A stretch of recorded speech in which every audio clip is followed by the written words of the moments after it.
In the last video, I showed you how I started off this canvas.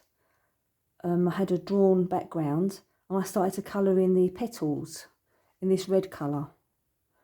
Well, as you can see, I've advanced quite a bit from showing you those painted petals and gone on to let this painting evolve, building up layers and colours and shapes. And this is the first, on the left, this is the first painting I did like this style, this abstract style. And the first one, I was so pleased with it because there was absolutely no reference material at all.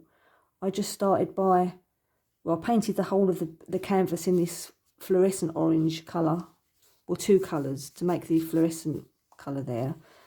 And then once I had this orange background, which you can see some of it peeping through in places. Anyway, so I liked that. It was a nice surprise for me, and I like the colour combinations as well. So I thought, oh, I'll do something similar for this new canvas. So I started off with an orange background, and then I drew pencil shapes all over it. Intuitively, although I did take on board the fact I've got two vases, vase, or vase, however you say it. And so I knew that worked, the two vases. So in this one, I did a vase here and then one here. Now in this one, in the first painting, I like this short, squat shape of this vase and the curve. And also on this one, I like the way it curves. But I didn't want to do anything exactly the same. So on this one, I thought I would do a straight line and then a curve. And I'd added some interest on the vase there with the pattern. But I don't normally do straight lines very often. But I thought, well, that's quite nice. That's contrast to all the fluid shapes in the painting. But this, I don't think this works. I don't like the way this is a sort of just blue area.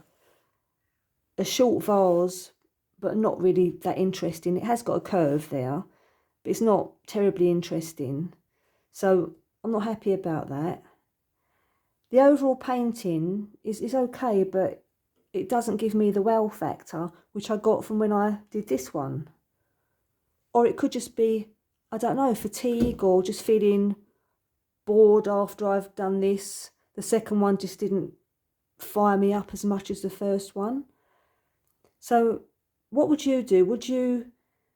Well, first of all, which one do you prefer? The one on the left or the one on the right? And why do you prefer that particular painting?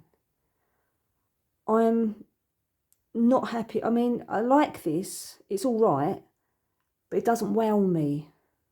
So I'm thinking, what does it need? What does it need to give it the more of the, I don't know, the wow factor, the X factor? What does it need?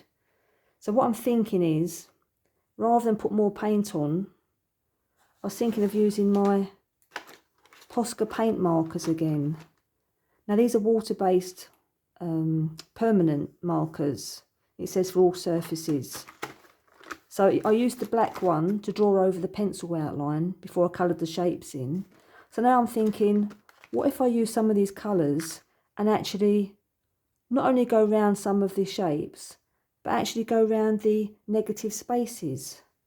For example, here I could go and draw around this, well, it'd be quite a big section. I could draw around that section, or this section, or that little piece in there, or that little piece up there. I'm not sure. I think it just needs, something else. I don't think it's a good enough standalone painting at the moment. So I think what I'll do is I'll probably turn off the camera now so I can get myself set up, and I'll have a go at drawing around some of the shapes. Like I say, I've no idea what colours I'm going to use yet. I don't know if I should do all the outlining in black, which I usually do when I outline things. It's usually in black. Or should I actually outline with the colours? And what colours do I use? Do I use complementary colours? or I just don't know. I need to experiment. So I think yeah, I'll get myself ready, and if I produce anything worth sharing, I'll share with you next time.